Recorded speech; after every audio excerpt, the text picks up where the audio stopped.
All right, let's get to the getting. How have you been? What's been up since the last time we spoke? What was the previous series we did? Well, Star Right? Wars was Mandalorian season three. Right. We chatted last about Secret That's right. Invasion, That's right. That's right. The which can just other, stay a secret that no one needs to see. that's cold, but that's a good point.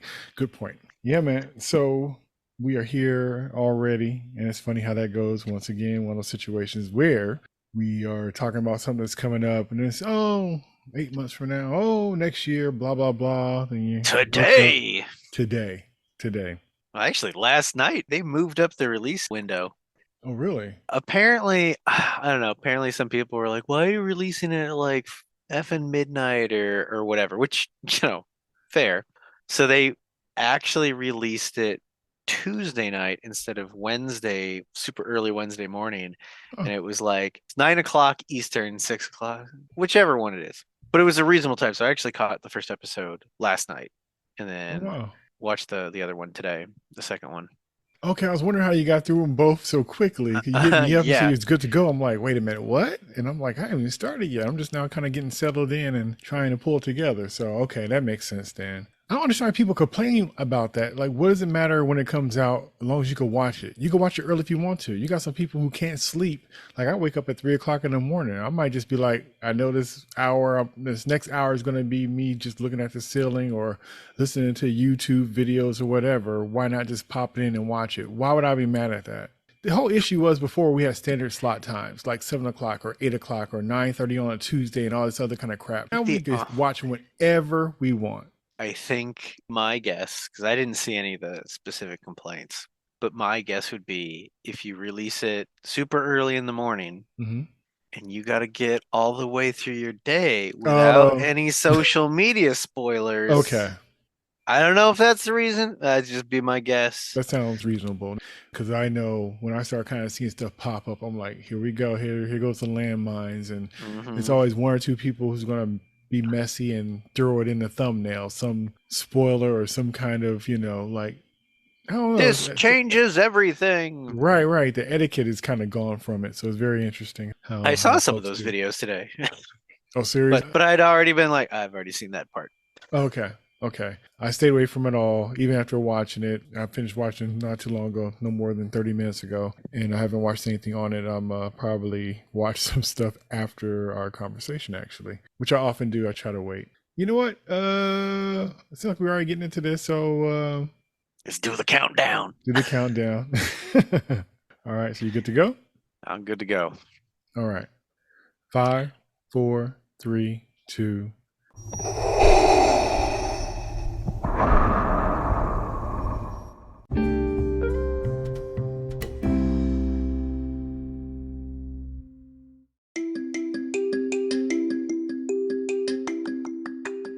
Hey, it's Jay back in for another one, and tonight I have with me. Padawan nerd Ryan. How you doing, brother? I am doing good. I think I actually had enough sleep last night, so that's a nice change. You know what? I think I did too, and I don't know how to feel about it. I guess I just don't want to mess it up. Yeah, such is the joys of having a toddler. So, That'll do it. That'll do it. Hey, man, it's good to have you back. Good to see you. I can't wait to hear your thoughts. Okay, I will start by saying this. We're talking about Ahsoka.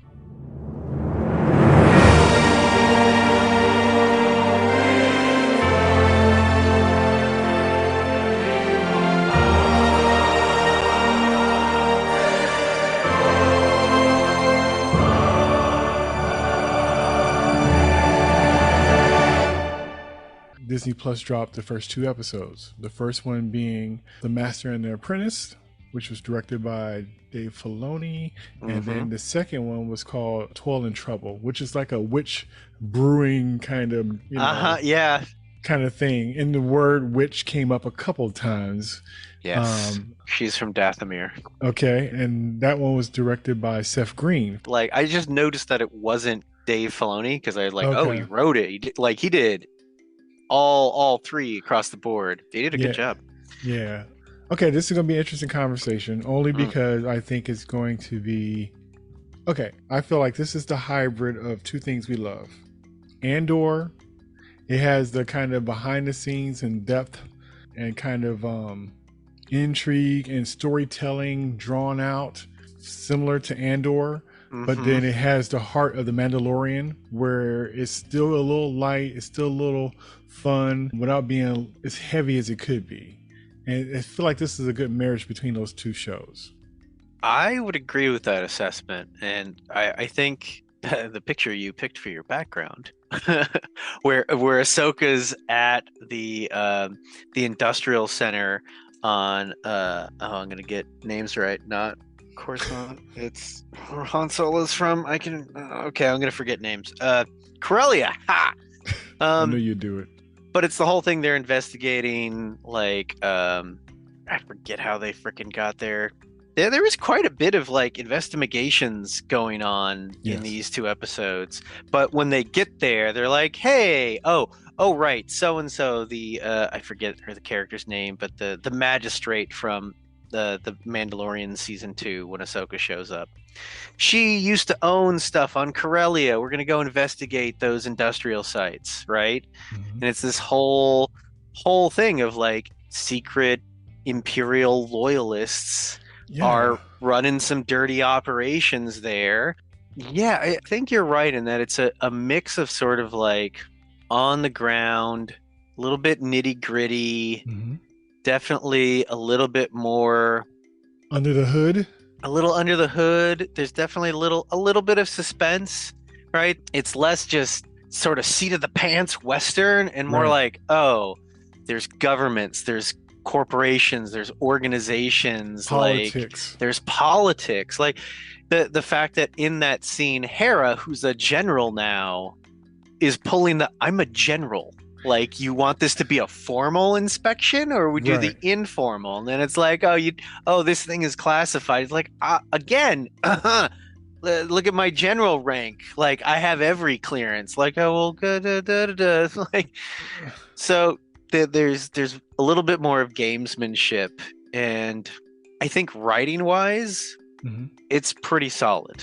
Yes. I would I agree. say, like, going to the first episode, I was kind of impressed how that sort of temple site scene with Ahsoka, where she's Yeah. walking up on this abandoned ruins and she's like inspecting a sigil on the ground and then cuts her way in, and there's this, I don't want to say tomb, but it's a puzzle room, Yep. clearly, right? Hmm. Right. And we get to see her actually thinking her way through this puzzle room. And, you know, with all sorts of like screen puzzle rooms that can never be too complicated, Right. right? But like there's a whole bunch that happens without any dialogue. Right. And Right. it's only when like the droids show up and then she's on the comms to Huyin. I can never pronounce the name right, but the lightsaber droid Yeah. in the ship, like there's a whole bunch that happens without talking, but you can still follow it. Yeah. And holding on shots, holding Yeah. on emotional beats, Yep. like they're not in a rush, No. but things don't drag. Exactly. That's why it reminded me of Andor, because it seemed like it was taking its time. Because when I thought about like the summary of the first 2 episodes, I'm like, it wasn't really a lot going on. It was pretty much kind of like find the map, find the person, pull the team together, let's figure out the puzzle. Hmm. Like they could have been so much further in the second episode, but decided to take their time and give us a little minute to catch up with the characters where they are now. For those who are not familiar with them, to kind of get an idea of who they are and Right. how they attach to each other and their relationships. So I like how the way they're using their time. Like I said, it's familiar to me, and the fact that I feel that I'm getting enough from the way they're doing it, I really appreciate it. Yeah. I think because there's tons of fans that have watched all of Rebels and they've watched all the stuff that Ahsoka's been in with Rebels and Clone Wars, blah blah blah blah, and they know who these characters are. But there's a bunch of people that haven't watched all of it or haven't watched any of it. I've watched some of it, but not all of it. Same. So getting the status quo / introduction to Sabine, who Mhm. she is for this story, who Hera is going to be for this story, and then Right. setting up all the relationships and laying that groundwork. Yeah.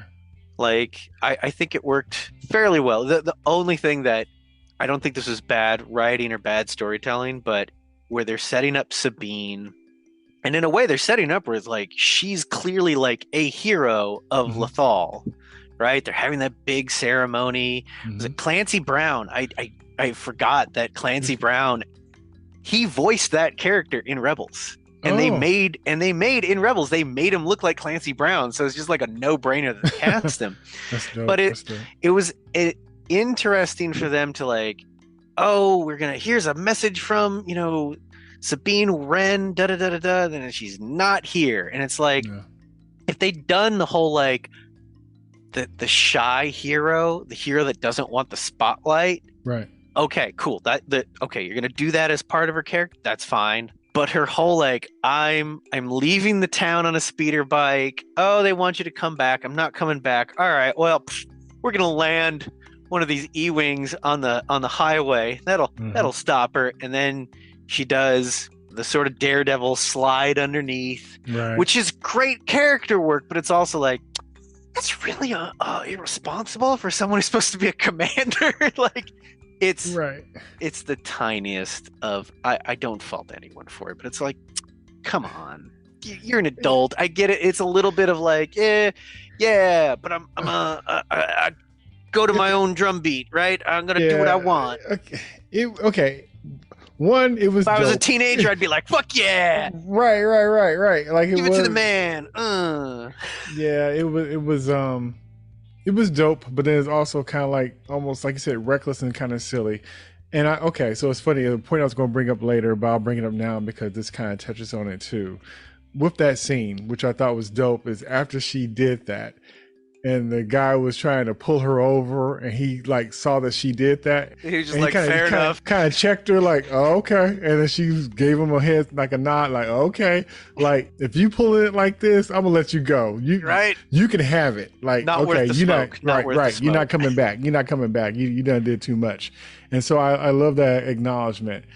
But I will say, especially the second episode, when I was watching it, I was thinking like, man, this reminds me of new Star Trek or Star Trek, the new movies With Chris Chris Pine. Pine Okay. with The Kelvin timeline. exactly. So the same thing with the bike thing with him starting off young as a kid and he steals the Mhm. car and he's doing his thing and the cops trying to pull over and he's being defiant. So they borrowed a few things so far from some of the new Star Trek stuff. And just also the relationships. It just the vibe of this feels more like Star Trek to me than Star Wars a little bit in certain kind of ways as far as like the relationships and then because like always it's always kind of been like not to say Star Wars wasn't but the politics and all that kind of stuff that was always kind of to me more of Star Trek because it was like they had less action going on. It was always kind of like you know what I Yeah. mean, like that was their thing. They didn't have the big battles and all the other kind of stuff like a Because there was a phaser lot thing of or politics, diplomacy, exactly right? like action would be Captain Kirk without his shirt on doing some karate moves, some bad karate moves. You know what I mean? But it was never really like grand battles and stuff.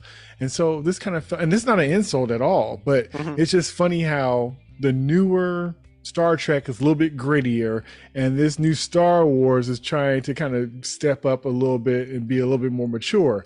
And so they're kind of crossing streams a little bit. And that's fine. I'm not knocking it, but to me it feels like if this was a Star Trek show I wouldn't be thrown off. I'm like, oh Right. Well, the other interesting thing too about this is like, we've got investigation and then investigation and mhm. puzzle and all these sort of things. But I also don't think it's presented in any way where it's like, if I was 10, I'd be able to follow everything. Yes, very much Right? so, You, very you much so. don't have to know a super level of detail. They're laying everything out that you Yep. sort of need to know, right? As I was watching again this scene where they're investigating the industrial center, Mhm. like part of me was like, why don't they just go look up the records? Why don't they Right, just go look up the records? Why are they going through these intermediaries? And I had to remember later, I was like, oh, because watching someone go through records is boring. right, Like, right, this cuts right to it. right. Right, and you have the droid be the one to like, oh well, actually, I did see someone, and like gives away the whole game, Yeah, right, and then that kicks off all the action.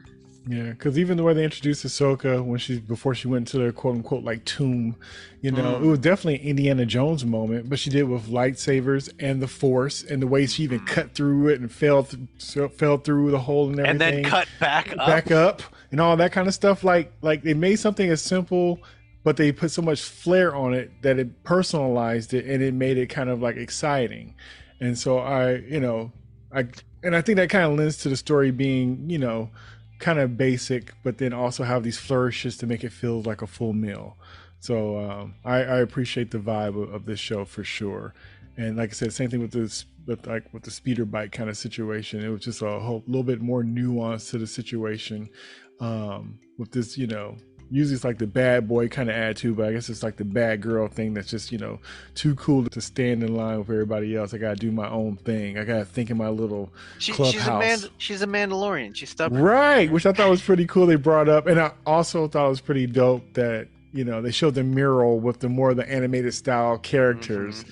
and it's kind of like if you ain't for sure who's who, they're lining them up to say this is that character, this is that character, and I think that was pretty Well, cool. that was the interesting thing because that is taken directly from the very end of the Rebel show. Wow. Like not just that mural, but Sabine Yeah. dressed in her Mandalorian armor, turning Mhm. around and Ahsoka being there. Yeah. The only difference was that Ahsoka was dressed differently. She was all in white and she had a Okay. staff. Right. Okay. So they retconned that a little bit. But it was very interesting to see, let's build up to that moment and then Mm. take the show directly from there. Yeah. Also, I thought it was pretty dope with the intro, featuring Ray Stevenson. I thought it was really dope because it reminded me of, it was almost like a call to the Dark Vader in the hallway scene Mm-hmm.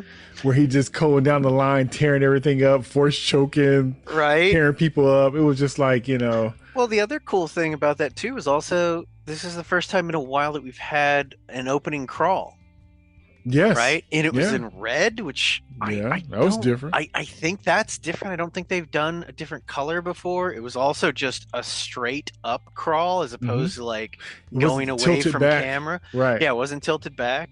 And it Yeah. was the crawl itself was good because it just like, here's what you need to know. Yeah. Boom, solid crawl. And then it's like, yeah, we're no Jedi.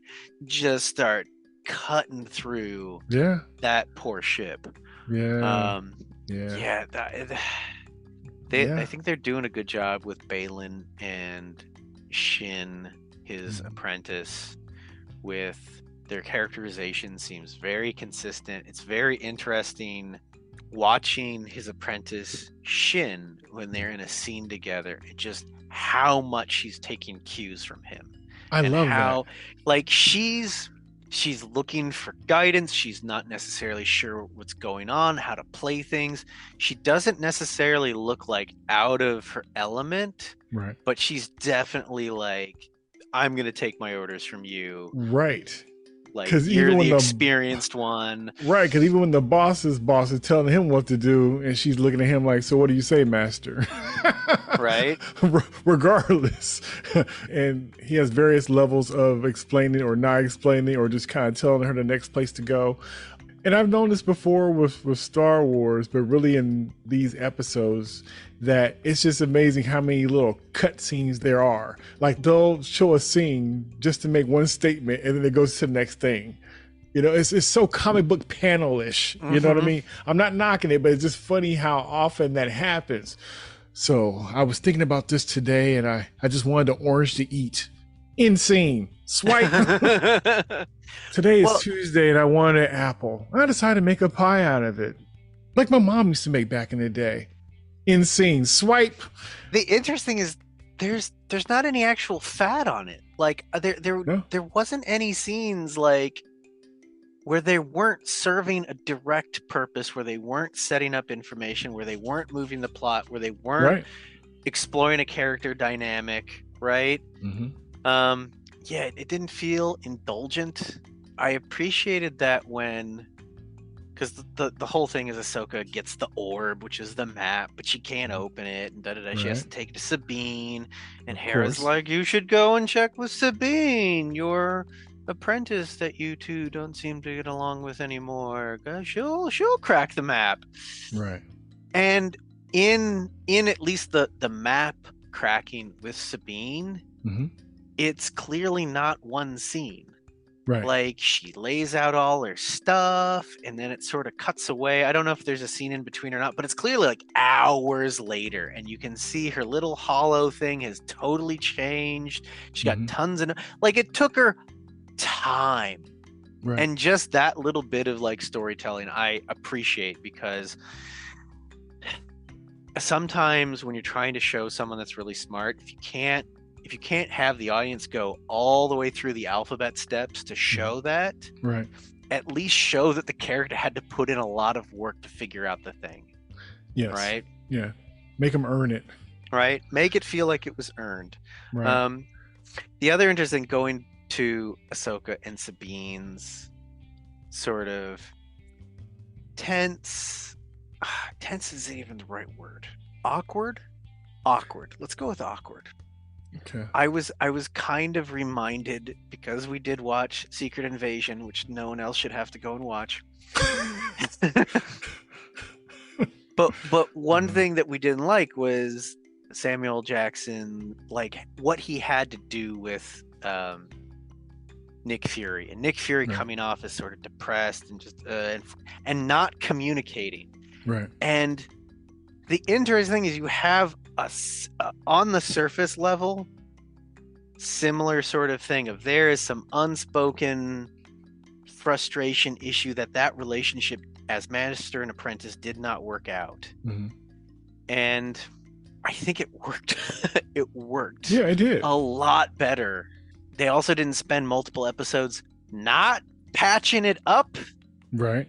And I don't know, I saw some people saying that other people didn't like that, what was it, Ahsoka Rosario Dawson was just so stoic, right? Yeah. That she's sitting on her emotions, so to speak, right? That she's, she's a Jedi, for God fucking sakes. Like, Yeah. the whole thing is they need to be stoic so they don't give in to their emotions, right? Right. When we seen her on when we seen her in, was it Mandalorian?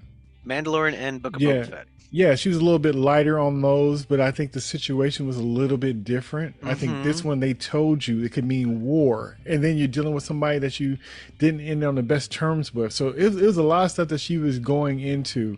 And so her being the way she was and kind of being reserved and kind of like just taking it in the way she needed to take it in seemed like it fit for that situation. Because I did notice the stoicism in her, but then when I thought about the scale of everything and how important everything is, and I don't think it was really the time for the fun-loving, lighter kind of, it wasn't that kind of a situation, especially not in the beginning with so much at stake and not knowing how the pieces were going to fall.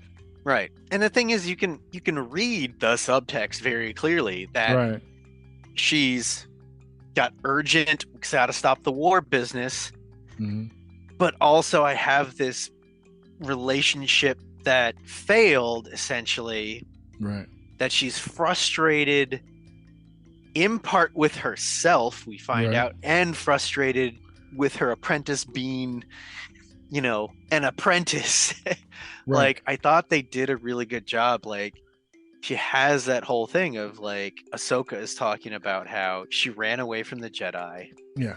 right? And then she ran away from her apprentice. Yeah, because Anakin is brought up, and unlike Nick Fury, he wasn't bouncing it off with his quote unquote wife. Like he never had that conversation off of nobody. So it just seemed like, what's the problem then, dude? Like, so Right. there's no internal dialogue coming out for us to grab onto or to give us insight of the situation. It's all in his head. Right. And so it just looked like he's getting punched and not hitting back. And so that's what made it so frustrating. But here it's nuanced very well. It was very tight. The way stuff was unveiled and presented was really nice. I really appreciated how it was done. And like you said, it was a correct way, I feel, to do that sort of a thing without it just making, oh, she has an attitude problem or she's messed up or whatever. You never feel that. You kind of see where she's coming from and you see that it's limitations to what she feels that she can give. And then also, if I'm putting myself out, what's going to be the reaction what would her reaction be to me if I straight out asked her. So I thought it was pretty cool too how the droid was kind of noodling in between. He was almost kind of like the parent figure, kind of like, you two get together. Now I can't make you get together, but she could use your help here. And then why didn't she ask? Well, did you seem like you needed to or wanted to come back? All that little in between stuff that we're thinking as a viewer. He's thinking as a guardian person who wants the family to be back together, all right, and then the two kids that want to make up but don't know the way to get there, right? So it's nicely done. It is funny to frame the droid as like the parental figure with like the older sibling and then the younger sibling, right? Especially when you realize that droid is hundreds of years old. Sure. Like he's literally seen thousands of Jedi. Right. As they get into when they're talking about the lightsabers. I'm trying to remember if it was him or it was Ahsoka that had the line of like, Apprentice has to be ready, right? Because that's the thing. One of them says it to Sabine, and that's what gets her to what I thought was a great scene, and it's alluded to in the trailer, right? Gets her armor out, puts her armor on. Yeah. She takes the knife, and it's clearly like this is a ceremony of I am making myself ready. I'm cutting the hair off, right?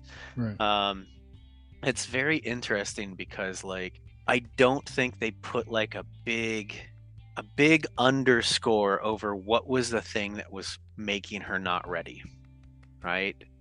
They didn't go and say, well, this is why I wasn't da da da da da da da da. Right. I think they allude to some things of like focusing too much on the past and you can't move forward. Right. And I think that's just her. For context, the place that she's hiding out at. Yeah. That's Ezra's house. The one that's gone missing, the one that she has the holo recording of. So she's stuck there. I didn't realize that. Okay. Right. That makes sense. So it adds some more weight to it when you realize that she's sort of stuck. Right. But it was interesting too, Ahsoka, as much as she knew it was important to figure out the map and get it open, it was interesting how she brought him up. If you don't care about anything else, care about us possibly finding him as well. Right. She definitely dangled that intentionally in front of her. Yeah. Because she would know that was important to her. Yeah. But yeah, I thought it worked really well. It's going to sort of the hero's journey, which is a crock of shit, and I've come to despise it. But one of the things, well, shit, was it Joseph Campbell had a lot of fucking issues. Let's put it that way. Just leave it at that. Okay. A lot of fucking issues. But classically in the hero's journey, there's part of the process which is the hero rejects the call, right? And the thing is, we don't quite have that here, and this is the problem with like over relying on the hero's journey, is that there's lots of other stories and story beats, and you don't have to do the whole thing. But Sabine, if anything, she has that lightsaber dual shin, she gets injured, and she's kind of sidelined, and she doesn't have a rejecting the call moment. If anything, it's getting her shit together moment, right? Right. It's, I'm going to move past this. I'm going to put my armor on, right? So, yeah, I thought they did that very well. So what do you think of this recent surviving of the piercing of with a lightsaber and still living? It seems like that's been kind of a thing lately. We seen that before, right? Right. Not too long ago. What was her name? Raya. Yeah. In the Obi-Wan show. Yes. The Inquisitor. Yes. It's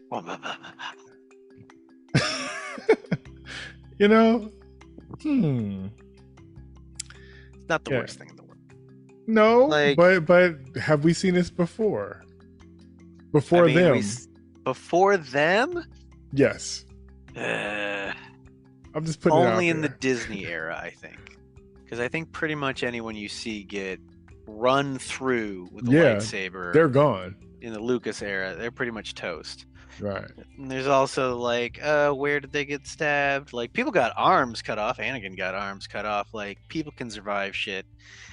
Like, I Yeah. mean, it's one of those things of just like, how fast was medical care given?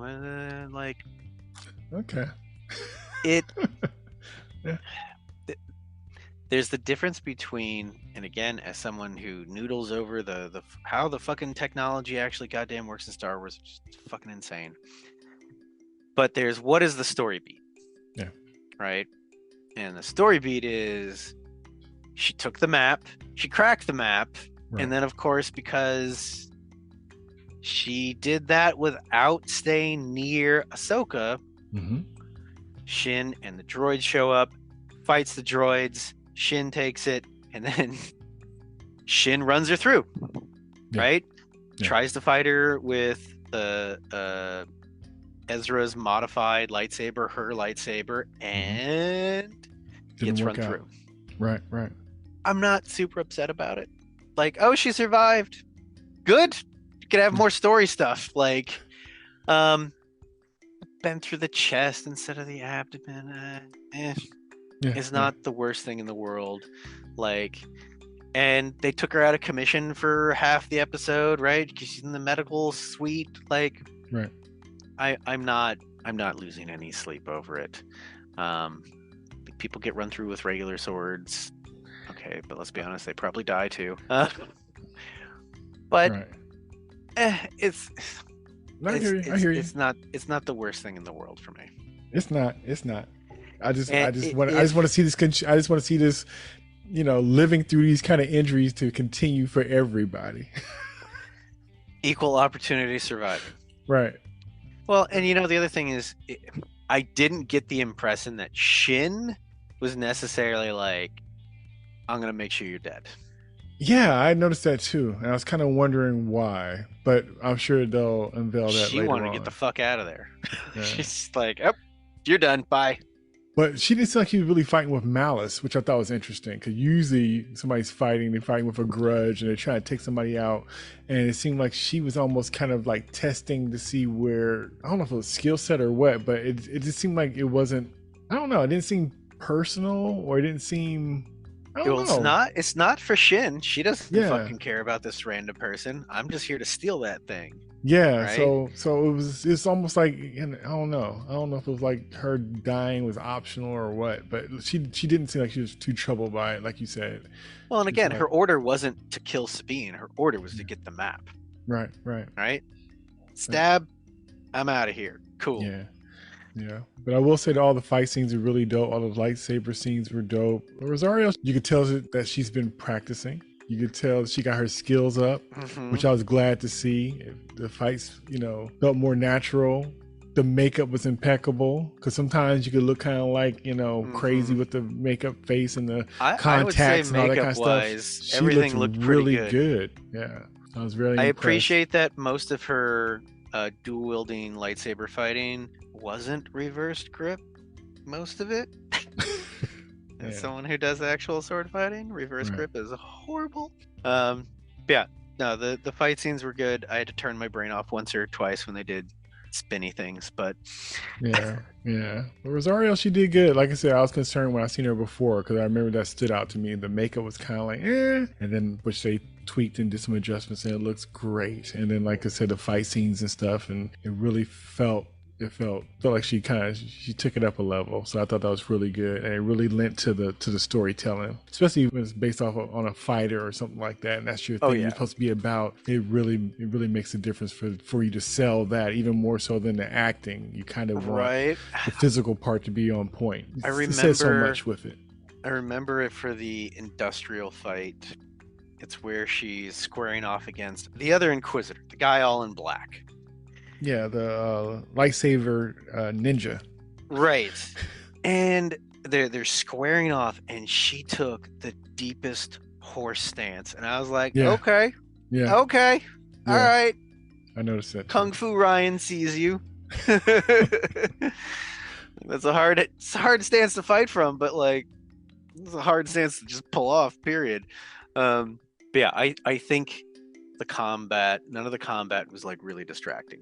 right? Yeah. There's bits where I had to turn my brain off, but it looked competent, right? Hmm. Maybe one of the moves or something would be like, no one would do that, but who gives a shit? Like, it's lightsaber combat. Yeah. But the actors and their stunt doubles looked like they knew what they were doing. So yay that. Yeah. Yeah. Yeah. I'm looking forward to this season. Like I said, I think this is a great start. Yeah, I think it's a great start. And like I said, story was solid. The action was solid. The pacing was solid. The characters were solid. And like I said, once again, they got so many characters coming through, but then they're all kind of nuanced and you kind of remember them for certain things, even when they're familiar faces. So it's a world that's not just there for wallpaper. Like it feels lived in. The characters feel real. Even if they're there for a moment, you kind of like, I'll remember that story, or I'll remember that face or something like that. It's just like they're not just characters like say walking in circles and stuff. I really like that about the show. And like I said, that's the thing I loved about Andor as well. And it feels like it's like I said, I think they took some notes from that because it really feels like, even though it's small, it feels big. It feels like I said, like a real place. And I think that's what makes Star Wars really cool. Like the cantina, you've seen all the characters and you've seen them for a quick second, but everybody got their little personality or something about them. It feels like that kind of thing when you have these characters like that. So yeah. Well, you want some world building shenanigans. Now we've set up that there is an entire other galaxy. Yeah. That Thrawn and Ezra got pulled to. So when they when Balin and Shin and the magistrate, the witch, they go to that cliffside and there's the monoliths and they put the map up and the whole like holographic display kicks in. That was pretty fucking cool. And they have sort of the moving icon that lines up with that other galaxy. Mm-hmm. Did you see what was ringed around it? There was like, I wouldn't say hieroglyphs, but like iconography around it. What was it? So you remember season 3 of Mandalorian when they're traveling in hyperspace? Yeah. And those giant squid whales? Whale things? Yeah. Yeah. Those icons are the squid whales. Oh, right? Okay. That's dope. And so at the end of that scene, like she leaves, he like talks with the Shin, his apprentice, and then sends her off on the mission. Mm-hmm. And there's this lingering shot on him and he looks up and you see the sky through the clouds, and just for a split second they cut away back to his face. You can see the shadow of one of them moving through the atmosphere. Right. So it's like clearly they're on the planet that is the jumping off point. Like, so presumably, though I can't remember what they're called, but the space whales, they have made that jump back and forth between this galaxy and the other one, right? And so the bad guys are trying to build that giant ring ship with hyperdrives that's going to make the jump. So they're going to take advantage of, I don't know, some weird technobabble bullshit, right? That'll allow them to make the jump from one galaxy to the next. So it'll be interesting. I mean, we know the bad guys get there, right? Because from the bridge of that ship and the layout and the way it looks, it's like, oh, well, we've seen Thrawn in the trailer on that ship. So that's clearly how they get there. Then the question becomes, how did the good guys get there, assuming they get there? Well, probably some space whale shenanigans. That'd be a good tie-in for sure. All right. So what are you looking forward to in the next episode as well as this season? Well, the interesting thing in the way that they've structured this is like the first 2 episodes, it sets all this table stakes, right? We know what the bad guys are doing. Awesome. We know all sort of the good guy character relationships. We get a sense of the bad guy character relationships. Yes. We have no idea what Mr. Inquisitor is up to. No face. Again, please don't be Ezra. That'd be so annoying, but it's like, why does he have a mask then? It's always one of those things where it's like, either they're a fucking nobody, which means they should be a stormtrooper, right? Right? Or, surprise, surprise, it's so-and-so, right? Yeah. So part of me is just like, don't be that. Just be someone we know, but just don't be Ezra. Yeah. Just, right? Whatever it is. But they haven't set up the next lead, right? So like True. through these 2 episodes, Ahsoka's following a trail of I need to get this up. Now I need to do this. I got to talk to Sabine. Sabine needs to do this. We're going to go, okay, we're going to go and check out the magistrate's holdings on Corellia. Okay, that leads us to this. And oh, now we got a tracking device. And probably the tracking device is the next thing. Yes. Yep. So, but I don't know what that's going to entail. Like, Okay. it's interesting that they've set up the next plot path to follow, Mhm. but it seems like we're gonna still have to see Sabine and Ahsoka and maybe Hera figure out their dynamic a little bit, right? Right. Just because Padawan now doesn't mean it's all gonna be easy. Like whatever their old problems were, probably gonna come up again. True. But there's not necessarily like direct animosity between our good guys and the Right. bad guys. It's just bad guys have their bad thing they want to do. Right. Good guys want to stop them, but it's not like, oh, and I know so and so and I hate you, right? Right. It's more like a football game. Like the team just trying to get their Yeah. ball to their side of the field. That's all. They got the same goal, but it's just the opposite of what you got. Right? Yeah. And it's going to be interesting because I know from the trailer, eventually Ahsoka, Tano, and Balin have a fight at the map place, right? Where all the monoliths are. And that's going to be interesting because clearly he knows who she is and he knows who her master was. Yeah. Maybe doesn't know that he became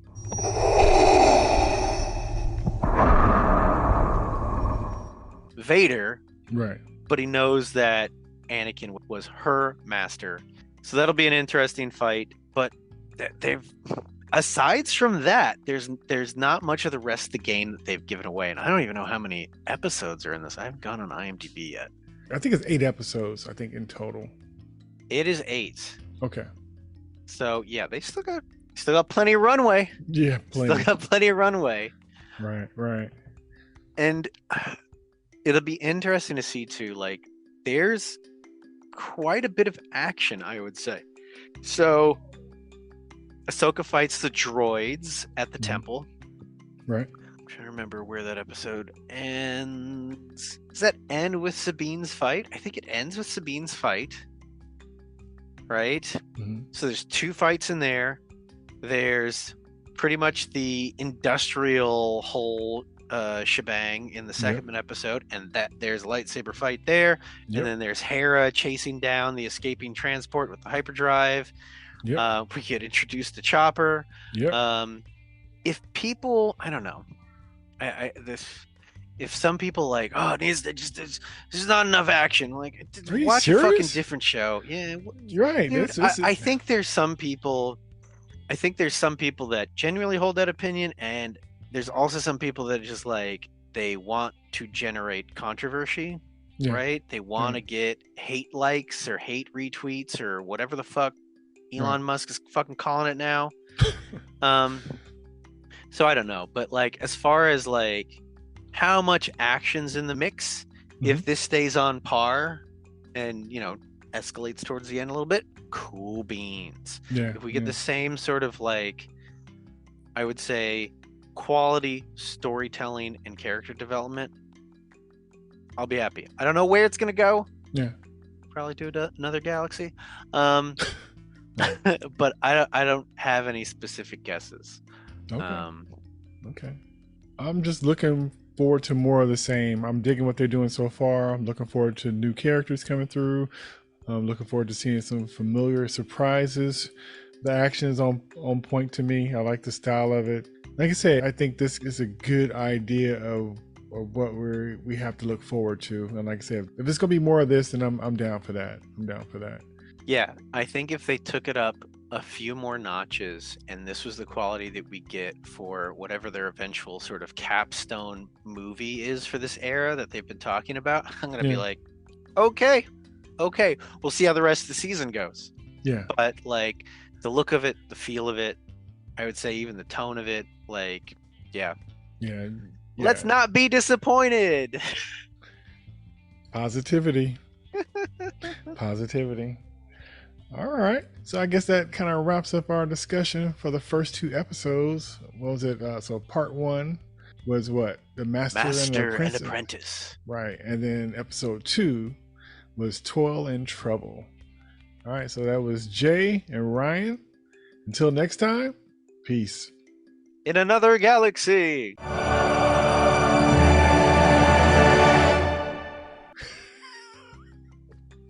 I watched too much Clone Wars. They always did those intros like that. Last time on Clone Wars. Okay.